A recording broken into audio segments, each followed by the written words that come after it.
ভাত খিচুড়ি শাক যেটা খাবে এখানে তারা একটা ভালোবাসা পাবে। এই জন্যই পাগল মস্তানরা থাকে। যাকে আশ্রয়হীন যারা তারাই পাগল মস্তান হইয়া বাজারে আশ্রয় নেয়।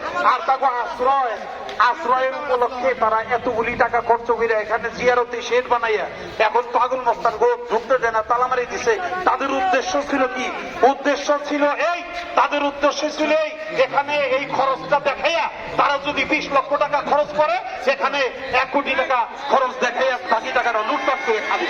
এই জন্য তারা এটা করছে না। হয়তো পাগল মস্তান জন্য এটা খুলে না কেন, এটা যেন খুলে দেয় এবং এখানে যেন পাগল মস্তানদের ভালোভাবে বিচরণ করতে পারে, থাকতে পারে এবং যেন গান বাজনা পাগল এই মাজার শরীফ এবং গান বাজনা এটা একাকার।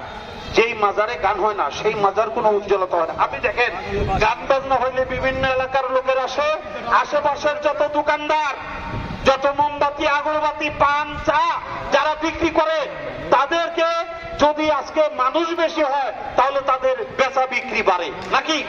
তারা বেচার বিক্রি বাড়লে তাদের স্বাচ্ছন্দ্যের জীবনটা চলে যায়। তারা লক্ষ লক্ষ টাকা দিয়ে দোকান ভাড়া নিয়ে তারা এখন বসে বসে মেওমাও করে, মাজারের লোক আসে না, এই জন্য তারা বেচা বিক্রি করতে পারে না। তারা একদিকে ক্ষতি করে নাই, অনেক দিকে ক্ষতি করছে। এখন দোকান ভাড়াটা পর্যন্ত ঠিক মতো দিতে পারে না। দোকান ভাড়া আমরা চাইতে গেলে দোকান ভাড়া দোকানদার কয় যে আমরা বেচাকেনি করতে পারি না। হ্যাঁ, তারা এই অসুবিধা তারা আছে। আর পাগল মস্তান তো এখানে থাকতেই পারে না। অতএব কারণে এর তীব্র প্রতিবাদ, তীব্র নিন্দা জানাই এবং আপনাদের কাছে প্রতিকার চাই অতি দ্রুত যেন এদের বিরুদ্ধে আপনারা ব্যবস্থা নেন। ধন্যবাদ। এখন আমাদের সাথে এখানে আমাদের অনেক